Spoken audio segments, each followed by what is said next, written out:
Bismillahirrahmanirrahim. Assalamualaikum warahmatullahi wabarakatuh. Pada kesempatan kali ini kita akan bahas tentang branching atau percabangan, ya.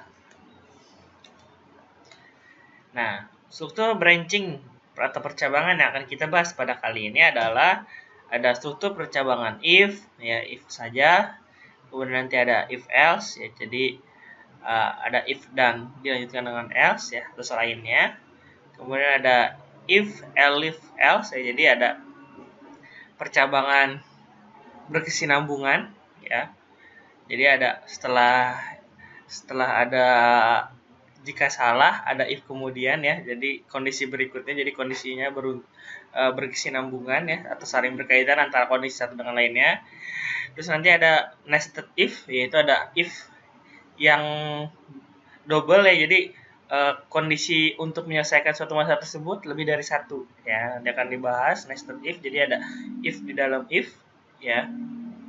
Setelah ada kondisi berikutnya yang harus terpenuhi sehingga bisa dijalankan, ya. Dan ada nanti switch case. Nah, di sini karena kita menggunakan Python, sebenarnya switch case ini tidak ada, ya. Jadi karena struktur percabangan, karena ini mata kuliah logika dan algoritma, maka ini akan dibahas, ya. Jadi nanti akan dibuat switch case pada Python seolah-olah seperti switch case walaupun tidak sempurna.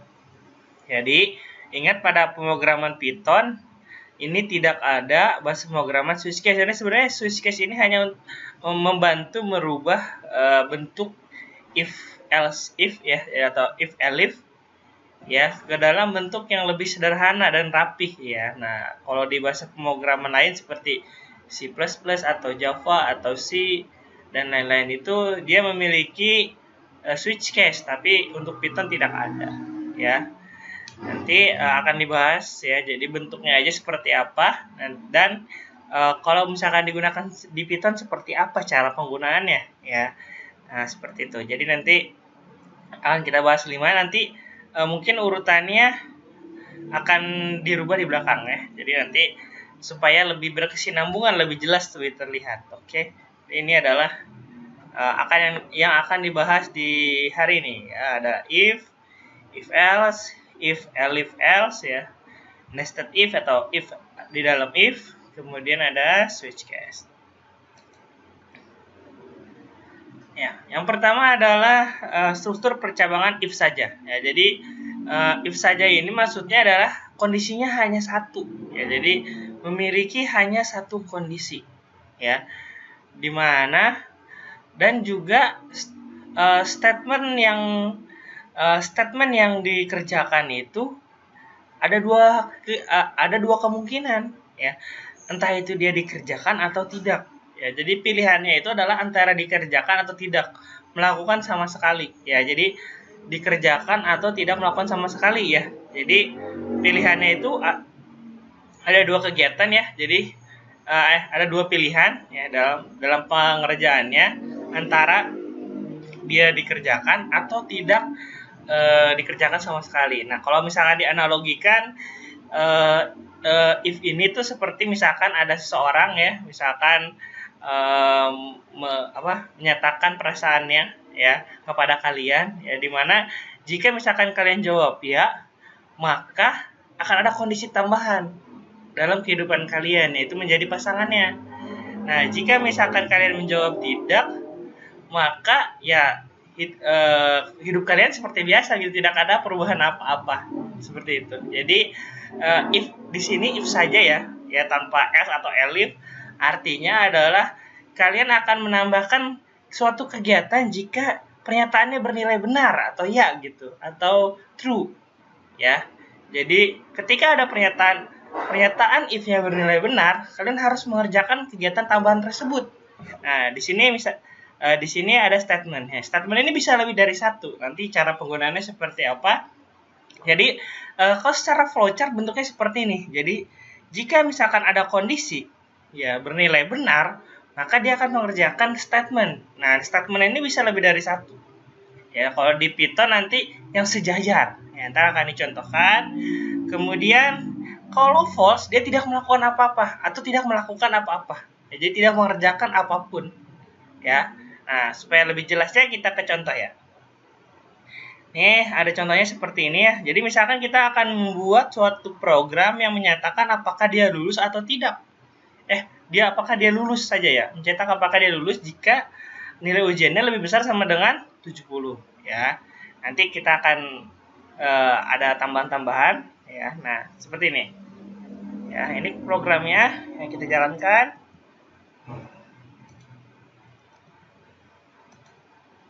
Ya, jadi misalkan programnya seperti ini ya.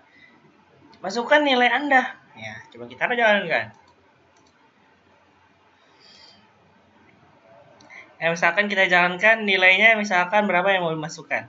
Nih, kita masukkan nilainya adalah 80 ya. Atau 70 deh. 70. Selamat, Anda lulus ujian. Nah, jadi pertanyaan. Ya, jadi jika nilainya adalah 70, maka dia mencetak lulus ujian. Ya. Jadi, jika nilainya 70, maka dia mencetak lulus ujian. Bagaimana jika nilainya lebih kecil dari 70? Ya, misalkan kita run lagi. Bagaimana jika kita cetak nilainya lebih kecil dari 70? Ya, mungkin beberapa dari kalian berpikir bahwa Anda tidak lulus ujian. Tidak seperti itu. Ingat, jika if ini kegiatannya hanya akan ada dua pilihan, dikerjakan atau tidak. Jadi si print selamat Anda lulus ujian ini hanya akan dikerjakan jika nilainya lebih besar sama dengan 70 ya. Jika tidak, maka dia tidak melakukan apa-apa gitu. Jadi tidak ngapa-ngapain, jadi seperti biasa aja. Ya, atau di sini adalah kosong, dia tidak melakukan apa-apa. Ya, jadi if ini adalah ada dua kemungkinan kegiatan ya, antara dilakukan atau tidak. Ya, bagaimana jika misalkan ingin mengerjakan lebih dari satu statement? Ya, tinggal ditambahkan di posisi print ya, sejajar ya. Jadi misalkan ada printnya, jadi harus sejajar seperti ini. Ya, jadi jika ingin dikerjakan lebih dari satu, bisa seperti ini misalkan print kita makan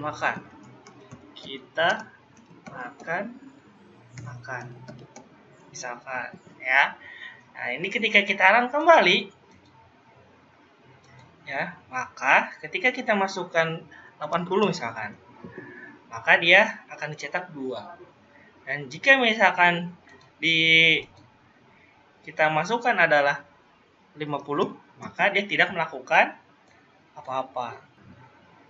Jadi dia tidak melakukan apa-apa ya. Nah, bagaimana jika kita ingin menambahkan kondisi lain ya, misalkan jika lebih kecil dari 70 maka dia tidak lulus ya. Jadi jika lebih besar sama dengan 70 dia lulus dan makan ya. Jika lebih kecil ya tidak lulus, dan misalkan dia di rumah aja ya, misalkan jadi di sini kita tambahkan else ya. Jadi else. Nah, else ini posisinya berada sejajar dengan if ya. Jadi sejajar artinya mereka itu saling berkait ya. Jadi saling berkait. Jadi if di sini itu adalah punyanya if yang ada di sini. Maksud dari punyanya adalah bahwa jika kondisi if ini tidak terpenuhi, dia akan melakukan pilihan yang else ini. Ya, jadi jika kondisi if yang di posisinya sejajar dengan dirinya, dia akan dikerjakan jika kondisi if ini tidak terpenuhi. Jadi karena kondisinya adalah lebih besar sama dengan 70, maka else ini adalah selain lebih besar sama dengan 70 atau lebih kecil dari 70. Jadi, jika seperti ini, kita tambahkan else, kemudian kita print. Ya. Print, Anda tidak lulus gitu.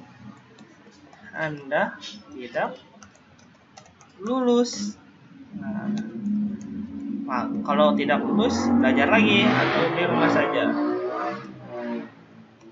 Print, misalkan di rumah saja. Itu ya. Jadi misalkan kita jalankan kembali sekarang.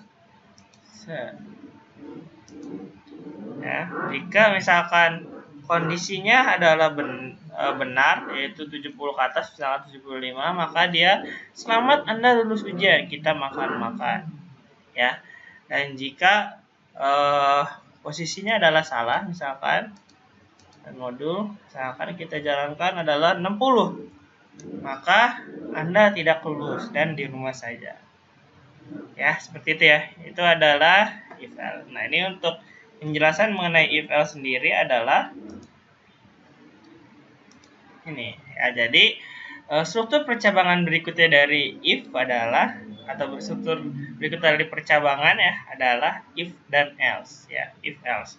Jadi dia akan ada dua statement atau dua kumpulan statement, yang mana statement bagian pertama akan dikerjakan jika kondisinya bernilai true atau benar, dan statement bagian kedua akan dikerjakan jika kondisinya bernilai false atau salah ya. Jadi akan ada dua kelompok statement di sini ya. Kelompok pertama ini akan dikerjakan jika benar, dan kelompok kedua akan dikerjakan jika salah ya. Jadi misalkan kondisinya ada dua kondisi yang mutlak harus dikerjakan ya. Jadi ada dua kondisi mutlak yang salah satunya harus dikerjakan gitu. Jadi tidak bisa nih jika ada else, jadi kita tidak bisa nih tidak memilih seperti if saja ya. Jadi kalau if saja itu kan kita bisa memilih tidak melakukan apa-apa, yaitu ketika kondisinya salah. Tapi kalau misalkan di if else ini, kita apapun yang terjadi harus melakukan sesuatu ya. Jadi kalau kita lihat di flowchartnya, entah dia benar, true, atau dia salah, dia tetap mengerjakan sesuatu ya. Itu kelompok statement 1 jika benar, dan kelompok statement 2 jika salah. Itu ya. Jadi harus tetap memilih ya. Jadi tidak bisa tidak memilih siapa, misalkan kayak analogikan ya, pilih aku atau dia gitu ya. Jadi harus memilih ya, dan nggak boleh tidak memilih, seperti itu ya. Nah, berikutnya ada contoh lain ya. Jadi ini adalah contoh lain dari if else. Nah, di mana kita akan mencetak ya, kamu boleh buat KTP jika umurnya minimal 17 tahun atau lebih besar sama dengan 17. Jadi 17 boleh ya, lebih besar juga boleh ya. Dan jika misalkan tidak lebih besar sama dengan 17, maka yang dicetak adalah kamu masih di bawah umur. Ya, ini kita bisa lihat dari contoh kode programnya ya. Nah, misalkan kita run ya, kita run programnya, kemudian kita masukkan 17 tahun, maka sudah boleh buat KTP. Jika misalkan belum 17 ya, kita misalkan run lagi modulnya, misalkan masih baru 15 tahun, maka cetaknya adalah kamu masih di bawah umur. Jadi apapun nilai yang kita masukkan, dia akan mencetak sesuatu, tapi mencetaknya berbeda. Jika true mencetak kamu boleh buat KTP, jika false mencetak kamu masih di bawah umur. Ya, itu adalah if else ya. Nanti jika ada pertanyaan bisa ditanyakan di WA group ya. Jadi bisa ditanyakan, bisa didiskusikan atau di learning. Oke, kemudian ya.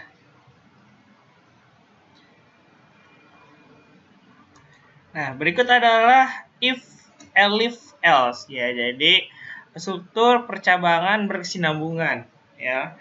Maksud berkesinambungan di sini adalah jika misalkan kondisi pertama salah, kita akan memeriksa kondisi berikutnya. Ya, jadi berkesinambungan di situ ya. Jadi jika ada kondisi pertama salah, ya jadi akan ada kondisi berikutnya. Ya, jadi kondisi pertamanya kalau benar ya, yang belakangnya tidak diperiksa ya. Jadi akan ada suatu kondisi banyak kondisi yang saling berkesinambungan antara kondisi satu dengan kondisi lainnya ya. Jadi di sini kalau biasanya disebut dengan juga linear ya, linear nested if ya. Jadi dia akan saling berkesinambungan gitu antara if yang satu dengan if yang lainnya. Jadi seperti ada lebih dari satu if digabungkan, yang dimana if yang kedua dikerjakan jika if yang pertama salah, seperti itu. Jadi kalau misalkan dikondisikan, digambarkan ya. Jadi gambarnya adalah seperti ini ya. Nah, jadi ini kondisi, jika dia kondisinya benar, maka dia akan mengerjakan statement pertama ya. Nah, jika kondisinya salah, maka akan ada kondisi lain ya. Jadi jika ada kondisi salah, maka akan ada kondisi lain di mana dia akan mengerjakan statement di kelompok kedua ya. Kalau jika kondisinya yang kedua ini bernilai benar, dan di terakhir ada else saja ya. Dia akan mengerjakan jika semua kondisi-kondisi di atasnya salah ya. Jadi ini adalah fungsi else terakhir ya. Jadi else di sini ini akan dikerjakan jika semua kondisi-kondisi sebelumnya salah. Jadi kondisi pertama salah, kondisi kedua salah, maka dia akan dikerjakan else yang terakhir ya. Else ini adalah seperti default ya. Jadi jika semua kondisi tidak ada yang benar, maka dia akan dikerjakan ya. Jadi di sini pilihannya banyak, lebih dari 2 ya. Dan di sini kalau misalkan fungsinya adalah else di sini adalah default ya. Bisa kita tidak adakan default ya. Jadi misalkan else-nya tidak ada ya. Jadi jika else-nya tidak ada, kita bisa tidak memilih apa-apa gitu ya. Nah, jika ada else, maka kita harus memilih dari semua kondisi. Jadi else itu seperti pilihan mutlak ya pada suatu branching atau percabangan. Jadi jika ada else, maka kalian harus mutlak memilih siapa di antara pilihan yang ada.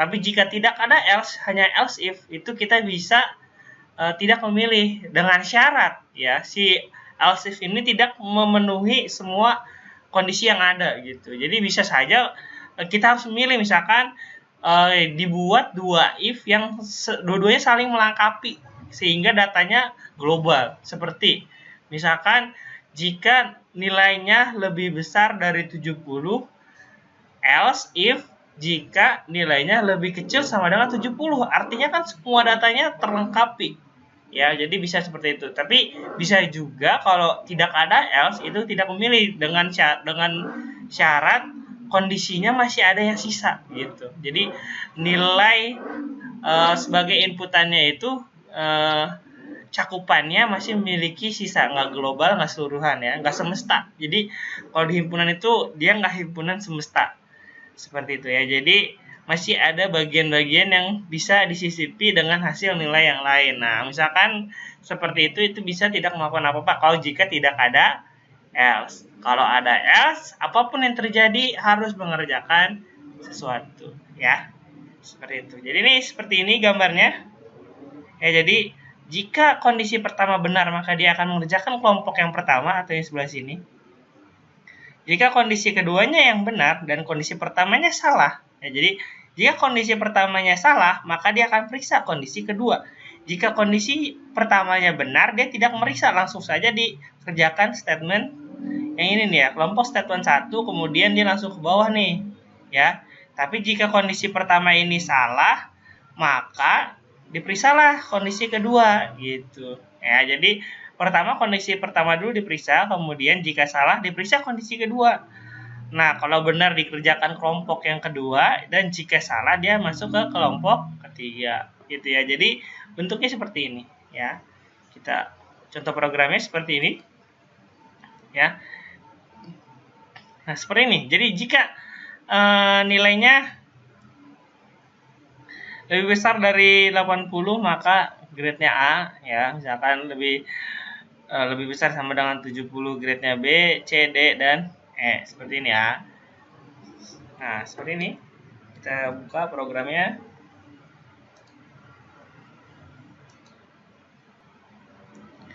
Nah, ini jika kita jalankan, maka hasilnya adalah seperti ini ya. Jadi ini nilainya adalah jika lebih besar dari 80 dapat nilai A, jika lebih besar 8 sama dengan 80 ya.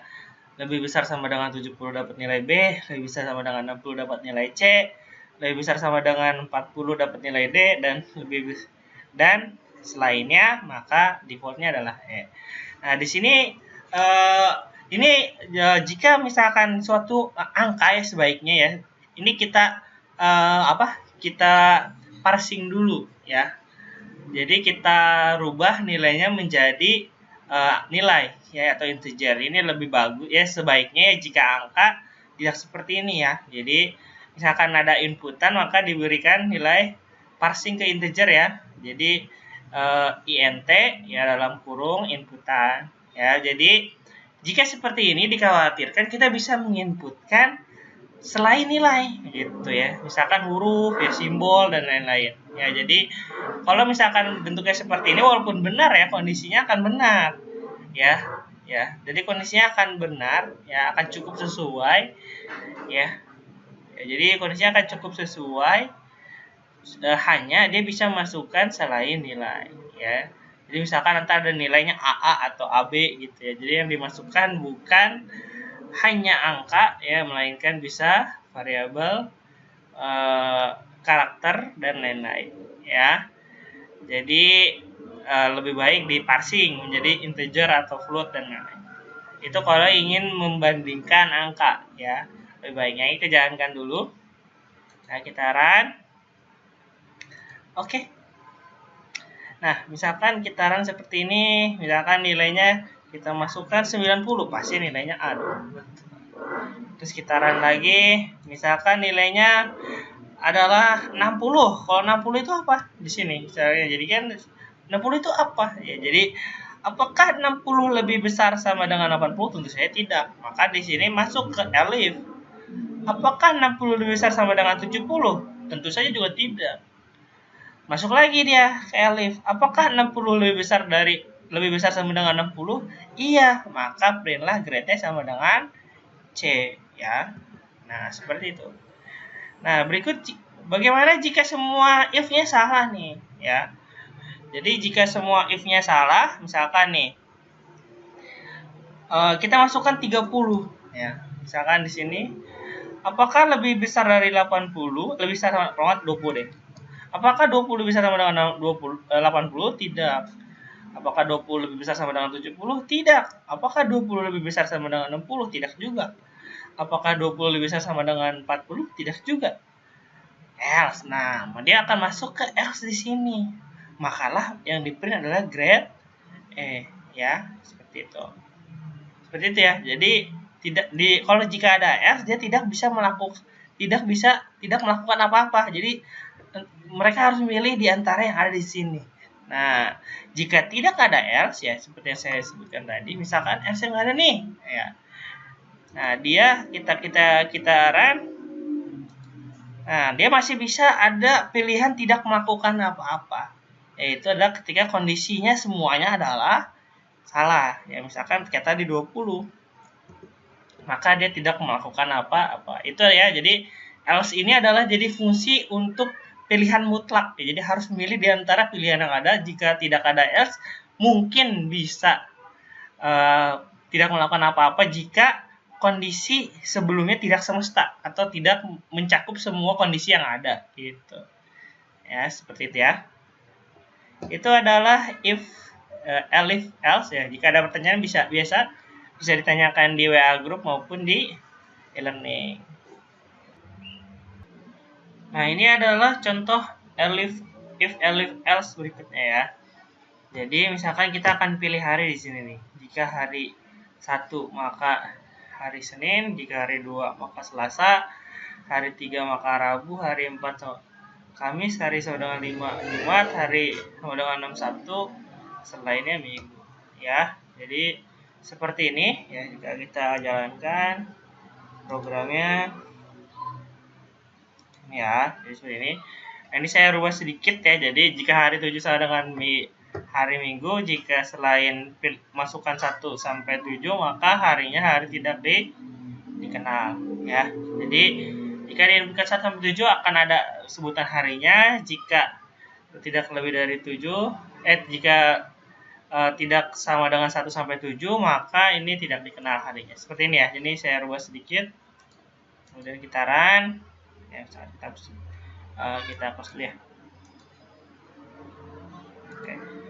putaran ya. Nah, misalkan harinya hari 1 ya, misalkan hari ke-1 maka Senin ya, terus putaran lagi hari ke-7 Minggu, misalkan yang dimasukkan berapakah hari ke-0 maka tidak dikenal ya, dan hari lain selain 1 sampai 7 itu tidak dikenal.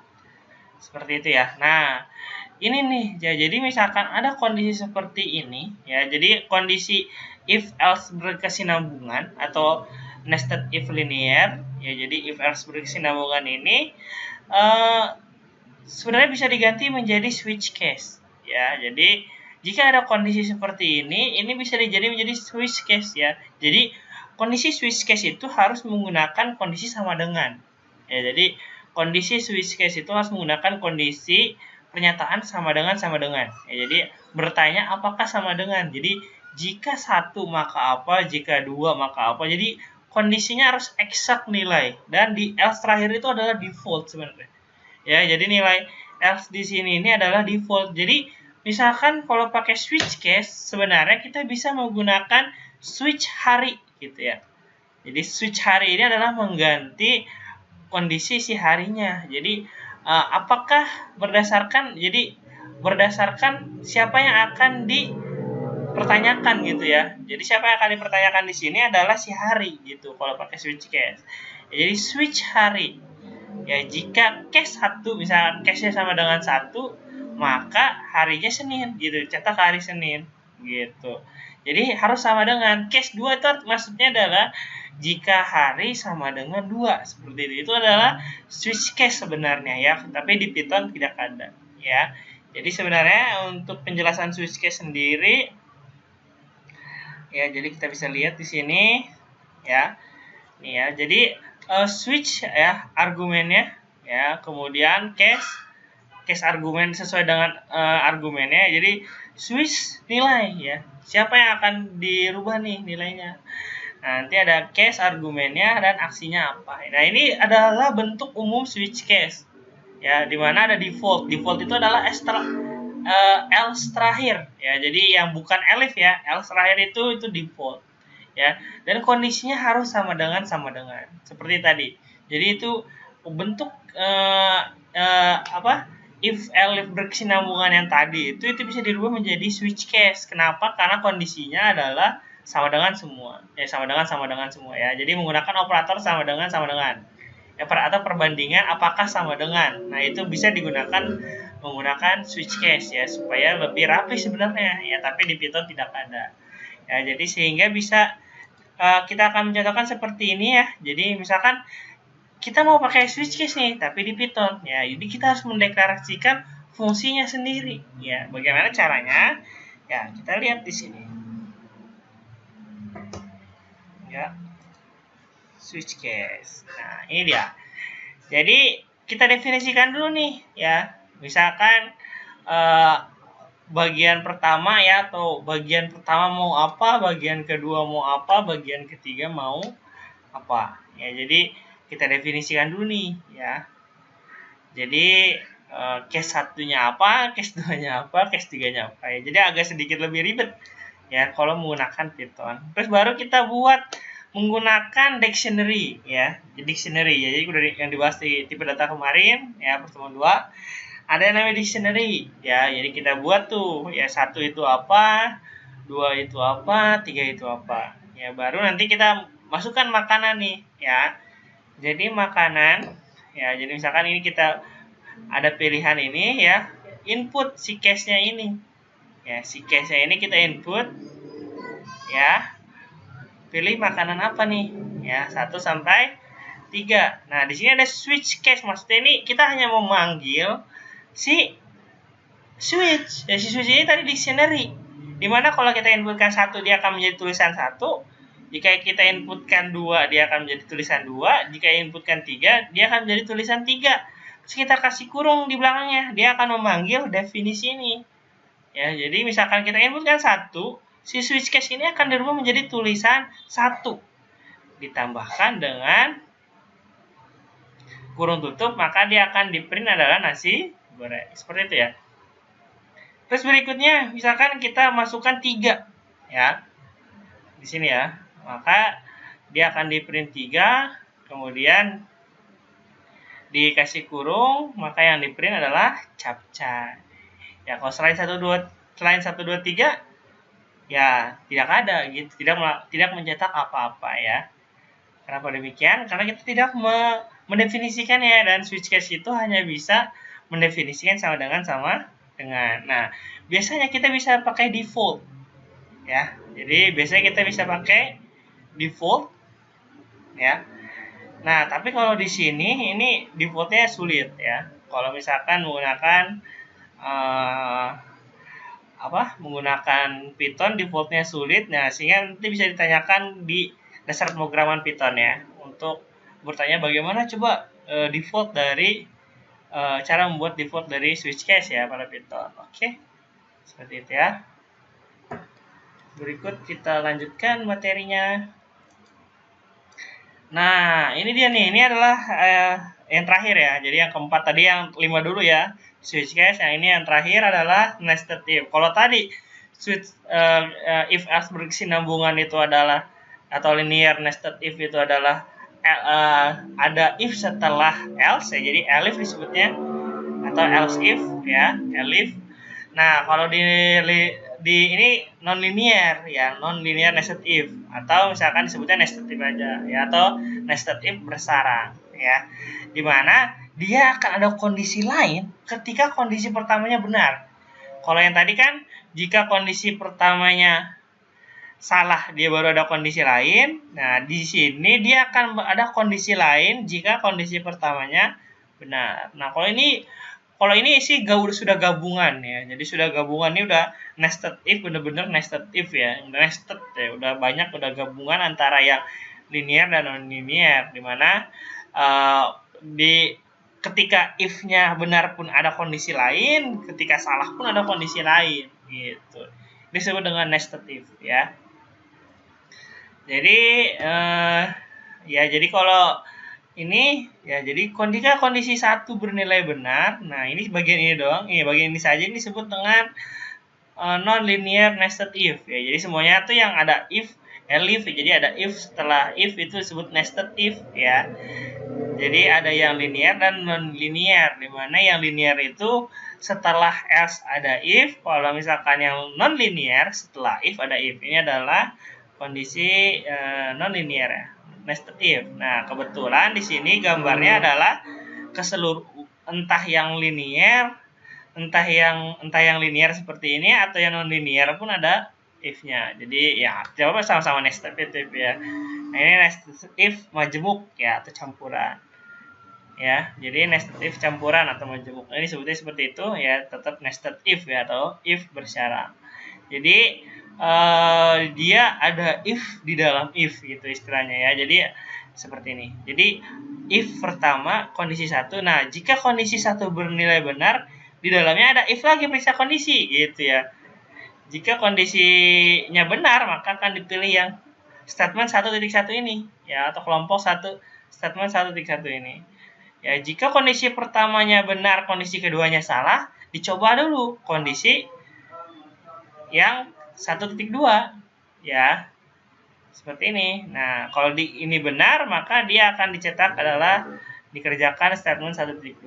Nah, jika kondisi pertamanya benar dan kondisi 1.1 dan 1.2-nya salah, maka dia akan masuk else ini atau defaultnya ya, karena ada else pasti dia akan masuk sini ya. Jadi akan dicetak ketiga. Jadi jika kondisi satunya benar, paling tidak dia akan mengerjakan yang ini ya. Tapi jika kondisi satunya salah, dia akan pindah ke sini gitu ya. Jadi misalkan di Python ini kalian harus memperhatikan posisi. Ingat, yang berada di sejajar dengan dirinya itu artinya jika kondisi dia tidak terpenuhi, maka dia akan lari ke yang sejajar dengan dirinya, yaitu di sini ada elif di sini ya. Jadi dia akan lari sini. Jadi ada kondisi 2 ya. Jika misalkan kondisi pertama salah, kondisi kedua salah, maka dia akan lari ke else ya, kalau ada ya, seperti ini ya. Ini kondisi keduanya. Nah, jika misalkan kondisi pertamanya salah nih, kondisi kedua benar, nah di sini akan ada kondisi-kondisi lainnya ya. Jika kondisi 2.1 yang benar, maka dia akan dikerjakan yang kelompok 2.1. Ya, jika kondisi 2.2 benar, maka dikerjakan adalah 2.2, dan jika 2.3 benar, 2.3. Kalau misalkan 2.1 salah dan 2.2 salah, maka dia akan dikerjakan 2.3. Syaratnya adalah kondisi 2-nya benar. Ya, jadi ini ada defaultnya ya. Masing-masing setiap kondisi ada defaultnya. Berarti mereka harus memilih salah satu dari mereka semua, karena semuanya memiliki default nilai. Ya. Jadi pilih salah satu nih di antara mereka semua. Ya, untuk contohnya mungkin kita akan lebih bahas ya, lebih jelas mungkin dengan contoh. Misalkan ada contoh seperti ini. Ya, ini kan ya, jadi kita langsung ke programnya saja ya. Misalkan oke, kita langsung ke programnya. Nah, misalkan kita buat seperti ini ya.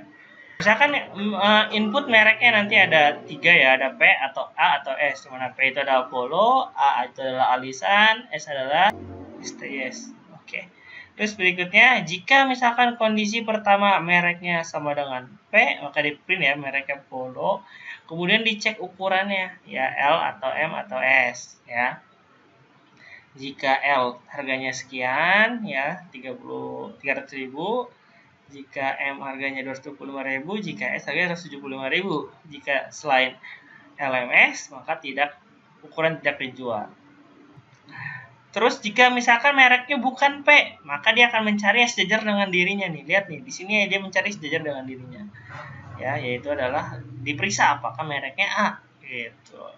Ya, jika yang kondisi seperti ini di bawahnya lihat ini. Jadi jika ukurannya bukan L, maka dia akan mencari yang sejajar dengan dirinya, ya. Jadi yang dicari itu adalah kondisi berkesinambungannya itu adalah yang sejajar dengan dirinya. Nah, print ini maksudnya jika dilakukan dengan menjorok berarti dia ada di dalam kondisi tersebut gitu ya. Misalkan kita kasih tab 1 kali, ini artinya si print ini berada dalam kondisi L. Apakah ukurannya sama dengan L? Gitu ya. Seperti ya. Jadi jika misalkan sejajar, itu berarti dia mencari jika salah ya. Jadi akan mencari yang sejajar dengan dirinya. Ya, mereknya S, maka STS ya. Dan L terakhir ini merek tidak dikenali. Oke, itu ya. Jadi ini programnya. Jadi ini adalah if else majmuk ya. Atau nested if majmuk ya. Jadi nested if yang majmuk tuh. Jadi nested if. Ada if bercabang ya, ada if dalam if lagi ya. Oke, kemudian misalkan kita run file modulnya ya. Oke, kita close dulu ya biar rapi. Misalkan kita run lagi kembali. Nah, kita jalankan nih. Misalkan apakah merek bajunya P misalkan. Maka mereknya Apollo. Ukurannya apa nih? S aja deh. 175.000 ya. Nah, kan kita pilihannya yang lain. Kita run lagi. Run modul. Misalkan saya mau pilihnya S. Oke. Kemudian ukurannya yang tidak ada. Misalkan O. Atau SS. Ya, ini tidak dijual. Ya. Ini misalkan tidak ada mereknya. Misalkan kita run kembali. Saya mau ukurannya adalah O. Misalkan. Maka kode merek tidak dikenal. Ya, dan tidak ada inputan lagi gitu ya. Ini adalah if else nested if ya. Nah, nested if yang majmuk ya. Jadi seperti itu. Nah, kemudian ya. Nah, ini ya. Jadi contohnya. Nah, berikutnya ada latihan nih ya. Jadi nanti misalkan ada tugas, tolong kerjakan sesuai dengan yang ada gitu ya. Misalkan kita akan ada contoh latihan seperti ini ya. Jadi tolong dibuatlah sesuai dengan apa yang diperintahkan saja gitu. Jangan terlalu berlebihan. Misalkan gini, masukkan nama barang, ya udah kita buat masukkan nama barang saja. Ya, masukkan harga barang, ya udah kita buat masukkan harga barang saja. Ya, untuk mungkin boleh dirapihkan ya. Masukkan jumlah barang juga sama gitu ya, dan hitung ya. Jadi terus kita buat diskonnya nih ya. Jadi jika misalkan lebih besar sama dengan 100.000, maka akan ada diskon 10%. Selain itu tidak dapat diskon ya. atau ya diskonnya sama dengan 0. Terus kita hitung total bayar dan cetak total bayarnya. Nah, ini misalnya ada kode program seperti ini. Nah, ini saya perlihatkan ya. Nah, seperti ini ya. Jadi dibuatnya jangan terlalu berlebihan ya. Ya, jadi seperti ini ya. Nah, misalkan ini masukkan nama barang, ya udah kita masukkan nama barang aja ya. Nama sama dengan input. Nah, di sini ada backslash t di sini ya. Ini fungsi dari backslash t ini adalah tab. Ya, biasanya untuk merapikan titik 2 ya. Ini adalah ya, jadi titik 2-nya itu supaya rata gitu ya, supaya bagus. Itu udah bisa pakai backslash t ya. Atau di sini karena ini terlalu sedikit kata-katanya di backslash t-nya 2 kali supaya nanti rata juga nanti ya. Ntar kita lihat hasilnya. Fungsi dari backslash t ya. Jadi misalkan ini nama adalah input, masukkan nama barang ya, harga itu input harga barang, jumlah masukkan jumlah barang ya. Jadi ini sesuaikan aja ya. Terus kita hitung bayar sama dengan harga kali jumlah. Ya, sudah dihitung. Nah, ini kan jika bayar lebih besar sama dengan 100.000,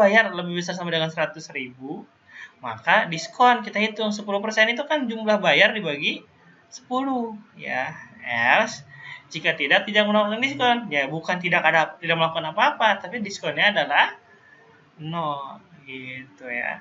Kemudian kita hitung total bayar, yaitu bayar dikurang diskon ya.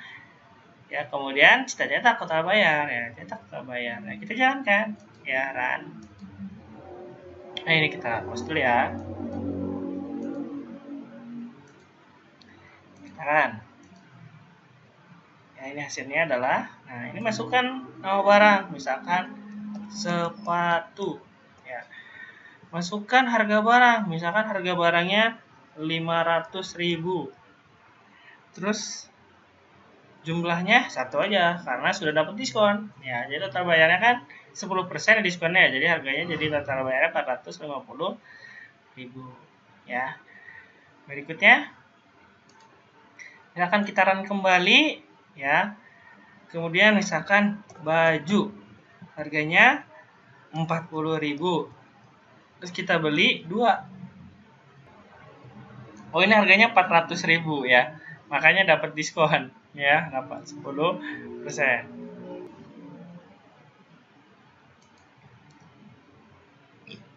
Ya, kita run kembali. Ya, misalkan tadi ya, celana misalkan. Celana misalkan harganya 30.000 deh. 30.000 kayaknya sampai salah lagi ya. Misalkan jumlah yang dibeli adalah 3. Ya, kan tidak sampai 100.000, maka tidak dapat diskon ya, nilainya tetap 3 kali 30.000.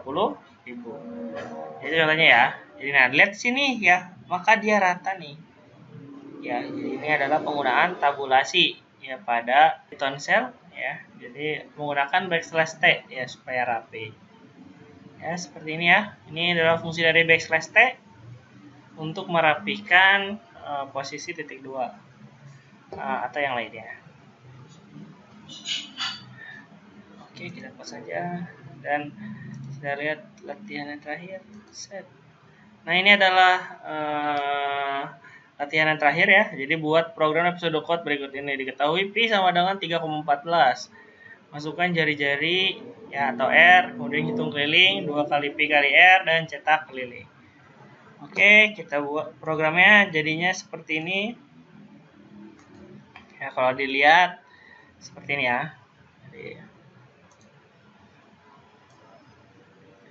Jadinya seperti ini ya. Ini programnya. P3,14 ya, masukkan jari-jari ya. Kita rubah jadi float ya, karena bisa jadi pecahan. Karena 3,14 juga pecahan, ya supaya bisa dihitung. Jadi ingat kalau untuk memproses data, inputan ini harus di parsing ya, dirubah tipe datanya. Kalau yang tadi ya, itu kan dirubah jadi integer ya.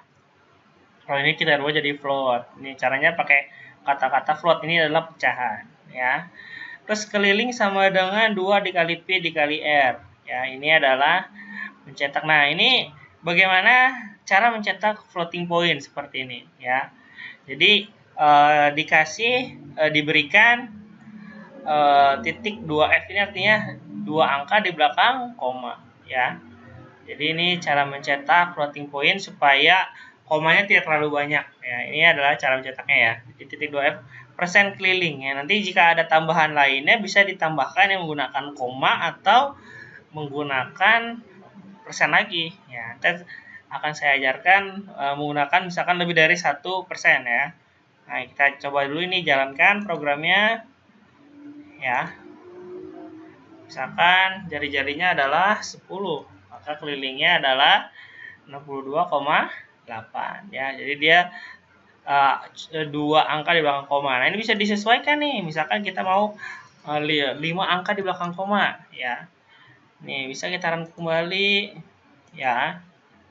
Oke. Nah, misalkan dimasukin 100 ya. Ini pasti walaupun sudah tidak ada nilainya di belakang, tetap akan ada 5 angka di belakang koma ya. Terus bagaimana mencetak lebih dari 1 angka gitu ya? Tinggal ditambahkan, misalkan ditambahkan ya. Ditambahkan di sini ya, bisa plus misalkan koma ya. Jadi ini mereka ini akan jadi satu kesatuan di sini ya. Kemudian misalkan kita tambahkan ya, misalkan pi sama dengan, kita spasi dulu pi ya, kita perbesar dulu ya. Jadi misalkan kode programnya gini ya, pi sama dengan ya berapa nih, persen mana titik 3F gitu. Ini kita kasih kita berikan persen pi seperti itu. Maka yang dicetak adalah dua-duanya ya. Jadi kita bisa run modul akan 10, maka lingkaran adalah 62,8 pi sama dengan 3,140 ya. Ini ya komanya ada 5, yang ini komanya ada 3 ini ya. Jadi ini adalah contoh cara mencetak lebih dari 1 float ya. Jadi floating point itu mencetaknya supaya rapih ya, itu komanya kita bisa menggunakan persen titik jumlah komanya berapa, kemudian dikasih huruf F di belakangnya ya. Ini adalah cara penulisannya ya. Nah, itu ya. Nanti seperti biasa jika ada pertanyaan bisa ditanyakan di WhatsApp grup maupun e-learning. Ya, itu materinya cukup itu saja. Nah, ini ya, seperti biasa akan ada tugas ya setiap minggunya untuk mengetahui apakah kalian membaca atau tidak ya, atau memperhatikan atau tidak ya. Jadi ini ya tugas mandiri ya. Jadi tolong dibuatkan flowchart dan program. Ingat, yang dibuat bukan hanya programnya, dibuat juga flowchartnya ya. Jadi dibuat flowchart dan program menggunakan struktur branching ya. Jadi ini ada ketentuan-ketentuannya, bisa dibaca, atau jika ada pertanyaan bisa ditanyakan nanti di WhatsApp group maupun di e-learning. Ya, materi itu ya saya cukupkan. Terima kasih atas perhatiannya. Mohon maaf jika banyak salah dan kekurangan. Wassalamualaikum warahmatullahi wabarakatuh.